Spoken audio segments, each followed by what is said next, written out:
उत्तर प्रदेश के पूर्वांचल इलाके में बसा एक छोटा सा गांव था भटोली। मिट्टी की खुशबू से महकता यह गांव अपने हर एक खेत में मेहनत, संघर्ष और उम्मीद बोता था। भीमराज एक सामान्य किसान था।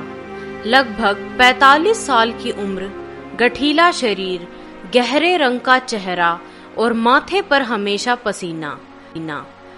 उसके पास मात्र 2.5 बीघा जमीन थी, लेकिन उसमें वह अपने सपने उगाता था। अपने बेटे की पढ़ाई का सपना, बेटी की शादी का सपना और अपनी पत्नी लक्ष्मी के साथ 2 समय की रोटी का सपना। हर सुबह सूरज उगने से पहले ही वह उठ जाता, तुलसी को जल चढ़ाता और हल लेकर खेत की ओर निकल जाता। उसकी बैलगाड़ी पुरानी थी, लेकिन वह उसमें भी इतना प्रेम रखता था जैसे कोई बच्चा अपनी साइकिल में रखता है। धरती ही मेरी माँ है, यह उसका विश्वास था। भीमराज की पत्नी लक्ष्मी बहुत ही समझदार, मितव्ययी और धर्मपरायण स्त्री थी। उसका बड़ा बेटा गणेश 10वीं कक्षा में पढ़ता था और बेटी सीमा अभी 8वीं में थी। लक्ष्मी चाहती थी कि सीमा की शादी जल्द हो जाए, क्योंकि गांव में बेटियों को ज्यादा देर तक घर में रखना अच्छा नहीं माना जाता था। पर भीमराज का कहना था, पहले उसे पढ़ा लिखा ले, शादी तो सबकी होती है, पर समझदारी विरासत नहीं होती, कमानी पड़ती है। घर छोटा था, लेकिन घर में प्यार बहुत था। साल 2014 की बात है। उस वर्ष बरसात समय पर नहीं हुई। भीमराज ने बड़ी उम्मीदों से धान बोया था, लेकिन पौधे सूखने लगे, नहर सूख गई थी और खेत भी प्यास बुझाने के लिए आसमान की ओर मुंह कर चुके थे। गांव में सूखे का सन्नाटा पसर गया। भीमराज के पास बिजली का ट्यूबवेल नहीं था। डीजल पंप किराए पर लेना पड़ा, वो भी उधार के पैसों से।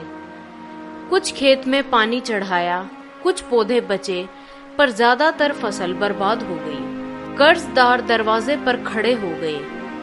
साहूकार रघुवीर सिंह हर दूसरे दिन आकर कहता, भीमुआ, इस बार नहीं दिया तो जमीन गिरवी रख दे। भीमराज अंदर ही अंदर टूटने लगा, लेकिन उसने अपने परिवार को कुछ नहीं बताया। उसने अपने बेटे गणेश को पढ़ाई से नहीं हटाया। गांव के कुछ लोगों ने कहा, भीमू, ऐसे हालात में बच्चा पढ़ा रहा है, खेत बेकार हो गया है, कुछ मजदूरी कर, खाने का जुगाड़ कर। भीमराज ने बस मुस्कुरा कर कहा, मैं खेत से हार सकता हूँ, पर अपने सपनों से नहीं। बच्चा पढ़ेगा, चाहे मुझे भूखा रहना पड़े। उसने गांव के पास के कस्बे में मजदूरी शुरू कर दी। दिन भर ईंट गारा ढोता, रात को घर आता तो खेत की मिट्टी में बैठकर रोता। लक्ष्मी को जब असलियत पता चली तो वह फूट फूट कर रोई। तुमने सब कुछ अकेले झेला, मुझे क्यों नहीं बताया? भीमराज बोला, अगर मैं भी रोने लग जाऊं तो इस घर को कौन संभालेगा? समाज के दबाव में सीमा की शादी की बात आगे बढ़ी। एक लड़का था राजन, जो कस्बे में दुकान चलाता था। लड़का ठीक था, पर दहेज मांग बहुत बड़ी थी। 50,000 नकद, एक मोटरसाइकिल और फ्रिज। भीमराज की रातों की नींद उड़ गई। साहूकार से फिर बात की, ब्याज पर और उधार लिया।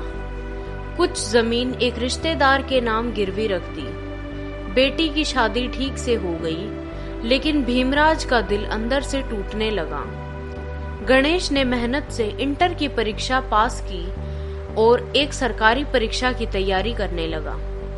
भीमराज ने कहा, तू अफसर बन जा बेटा, तू देखना तेरा बाबू कितनी खुशी से हल फेंक देगा। गणेश ने मेहनत की, लेकिन पैसे की कमी आड़े आ रही थी। कोचिंग, किताबें, सब खर्च। इस बार भीमराज ने अपनी आखिरी जमीन का एक हिस्सा बेच दिया। लक्ष्मी ने रोते हुए कहा, अब तो हमारे पास कुछ भी नहीं बचा, क्या करेंगे?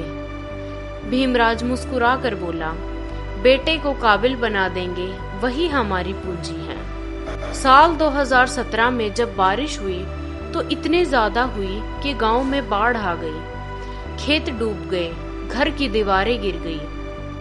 भीमराज की मेहनत अब पानी में बह चुकी थी। गांव वालों ने राहत सामग्री के लिए लाइन में लगने को कहा।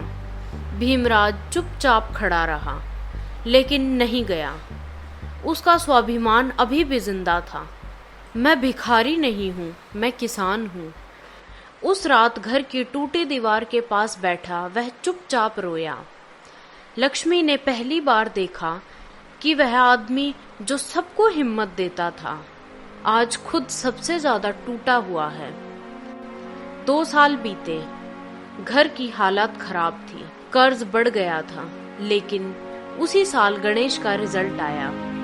वह राजस्व विभाग में अधिकारी बन गया। पूरा गांव दंग रह गया। सभी ने कहा, भीमराज की तपस्या रंग लाई, बेटे ने नाम रोशन किया। सरकारी गाड़ी जब पहली बार भीमराज के टूटे आंगन में आई तो उसने खुद मिट्टी से पोंछकर उस गाड़ी की सीट पर बेटे को बैठाया। उसकी आंखों से आंसू बहने लगे। मैं हारते हारते जीत गया, वह बोला। गणेश ने सबसे पहले साहूकार का कर्ज चुकाया, फिर खेत की खोई जमीन वापस खरीदी। भीमराज अब बूढ़ा हो चुका था, लेकिन उसकी आंखों में वही जज्बा था। वह फिर से हर सुबह खेत पर जाने लगा, लेकिन अब हल नहीं उठाता था, बल्कि बेटे को खेत दिखाकर कहता, इन्हीं खेतों ने मुझे गिराया और इन्हीं खेतों ने मुझे उठाया। गांव में अब भी लोग उसे भीमराज किसान कहकर पुकारते थे, क्योंकि वो सिर्फ अपने घर का ही नहीं, पूरे गांव की प्रेरणा बन चुका था। हल को थामे रहे सिर्फ एक किसान की कहानी नहीं है, बल्कि हर उस भारतीय किसान की कहानी है जो मिट्टी में मेहनत करता है, अपने खून से फसलें सींचता है और फिर भी मुस्कुराता है।